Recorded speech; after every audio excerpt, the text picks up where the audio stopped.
அன்பார்ந்த இறைமக்களே, கிறிஸ்துவின் மர்ப ஜபக்குழியின் வாயிலாக உங்களை சந்திப்பதில் நான் பெரும் மகிழ்ச்சி அடைகிறேன். மக்களை, சந்தோஷமா இருக்கீங்களா? நிறைவா இருக்கீங்களா? மகிழ்ச்சியா இருக்கீங்களா? மன அமைதியா இருக்கீங்களா? மக்களே, நம்மளை யார் கேட்குறா? இறைவன் நம்மளை விசாரிக்கிறார். ஏன் வாட்டமாக இருக்கிறாய்? உனக்கு என்ன வேணும் சொல், நான் தருகிறேன் என்று கேட்கிறார். பிறர் மூலமாக உங்களை அவர் விசாரிக்கிறார். அப்போது உங்களுக்கு என்ன தேவை? நம்மை படைத்தவரிடம் கேளுங்கள். அவர் கண்டிப்பாக நமக்கு உதவி செய்வார். செய்வாரா மாட்டாரா? கண்டிப்பாக செய்வார். ஏனென்றால் அவர் மீது அதிகமாக இரக்கம் கொண்டுள்ளார். நம் தேவைகளை அனைத்தும் அவர் அறிந்திருக்கிறார். அதன்படியே நம்மளை செயல்படுத்துவார். இன்று அவர் நமக்கு என்ன இறைவார்த்தை தருகிறார் பார்ப்போமா? நீதிமொழிகள் நூல் அதிகாரம் 28 இறை வார்த்தை 24 26 முடிய. பெற்றோரின் பொருளை திருடிவிட்டு அது குற்றமில்லை என்று சொல்கிறவன் கொள்ளைக்காரரை விட கேடு கெட்டவன். பேராசை கொண்டவன் சண்டை மூலச் செய்வான். ஆண்டவரை நம்பியிருப்போர் நலமுடன் வாழ்வர். தன் சொந்த கருத்தையை நம்பி வாழ்வன் முட்டாள். ஞானிகளின் நெறியில் நடப்போரோ தீங்கின்றி விடுவிக்கப்படுவார். Praise the Lord. ஞானிகளின் நெறியில் நடப்போரே தீங்கின்றி விடுவிக்கப்படுவார். அப்போ நாம் ஒருத்தர் அறிவுரை சொல்கிறாங்க, நல்ல அறிவுரையாக இருக்குது என்று நாம் கேட்கும்போது, அந்த ஞானத்தின்படி நாம் நடக்கும்போது நமக்கு எத்தீங்கும் வராது. நம்ம தீங்கில் விழவும் மாட்டோம், இல்லையா? அப்போ ஒவ்வொரு நொடிப்பொழுதும் நாம் யாரை நினைக்கணும்?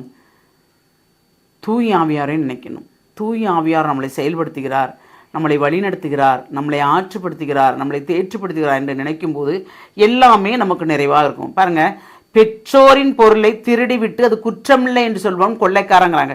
வீட்டிலையே இப்போ கணவன்கிட்ட உள்ள பொருளை மனைவி திருடுவாங்க, மனைவிட்ட உள்ள பொருளை கணவர் திருடுவாங்க. அது தப்பு இல்லைன்னு சொல்கிறாங்க. இல்லை, கேட்டு எடுப்பது மேல், கேட்காமல் எடுப்பது திருடு. நான் சொல்கிற மக்களே, இறைவார்த்தையே சொல்லுது. அப்போ நம்ம வீட்டில் உள்ள பொருளை எடுத்தாலுமே பெற்றோரிடமோ கணவரிடமோ கேட்டு நாம் எடுக்கும்போது அது ஒரு நிறைவான ஆசீர்வாதத்தை தருகிறது. அப்படி கேட்காம எடுக்கும்போது அது திருட்டுக்கு சமம் என்று இறை வார்த்தை நமக்கு கொடுக்கிறது, இல்லையா?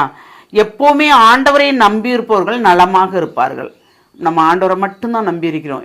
என்ன தேவை, ஏது தேவை, நமக்கு தேவையானது கிடைக்கும். தேவைக்கு மிஞ்சி வேண்டாம். அன்று மண்ணா தேவைக்கு மிஞ்சி பிறக்கணவங்க எல்லாருமே என்ன செஞ்சு புழுத்துச்சு. அதுபோல தான் நம்ம தேவைக்கு மிஞ்சி செல்வம் வைத்திருக்கோம் என்றால் அதை கொண்டு போக போகிறோமா? இல்லை. இவ்வுலகத்தில் ஒன்றுமே இல்லை, நம்ம வெறுமையாக இருக்கிறோம். அப்போ நமக்கு இந்த உலகத்தில் நமக்கு என்ன தேவை, எது வேணும் அப்படிங்கிறத மட்டும் நாம் சிந்தித்து செயல்பட்டோம் என்றால் நமக்கு எல்லாமே நிறைவாக இருக்கும், இல்லையா? நம்ம சொந்த கருத்தை நம்பி வாழ்பவன் முட்டாளுங்கிறாங்க.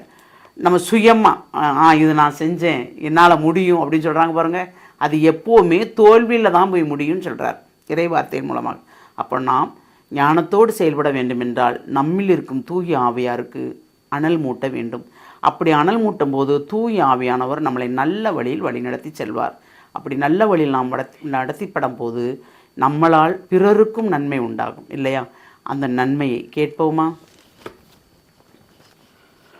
எல்லாம் வல்ல இறைவா, ஆமாண்டவரே, நாங்கள் பெற்றது மட்டுமல்ல பிறரும் நிறைவாக வாழ வேண்டும் என்று நாங்கள் விரும்புகிறோம். ஆண்டவரே, உள்ளதை கொண்டு எங்களிடம் உள்ளதை பிறருக்கும் பகுந்தளிக்கும்படி தேவரே எங்களை வழிநடத்துகிறீரே, அதற்கு கோடான கோடி நன்றி ஆண்டவரே. எல்லாம் வல்லவரே, உம்முடைய கிருபையும் உம்முடைய ஆசீர்வாதமும் எங்களுக்கு எப்பொழுதும் இருப்பதால் நாங்கள் நினைத்ததற்கு மேலாக நீர் எங்களை நடத்துகிறீர் ஆண்டவரே. எதை விரும்பினமோ அதற்கு மேலாக எங்களுக்கு நீர் தருகிறீர் ஆண்டவரே. அதனால் அதை கொண்டு நாங்கள் பிறருக்கும் உதவி செய்யும்படி எங்களை ஆசீர்வதிக்கிறீரே, அதற்கு நன்றி ஆண்டவரே. உள்ளது போதும் என்று நாங்கள் நினைக்கும் போது ஒரு நிறைவு எங்களுக்குள் வருகிறது ஆண்டவரே. அந்த நிறைவை கொண்டு எப்பொழுது நாங்கள் நிறைவாக இருக்கும்படி எங்களை ஆசீர்வதிக்கிற கிருபைக்கு நன்றி கூறி எங்களை முழுமையாக உம்முடைய இரக்கத்துக்குள் ஒப்புக் கொடுக்கிறோம். ஜெபம் கேட்கும் நல்ல பிதாவே. ஆமேன், ஆமேன், ஆமேன்.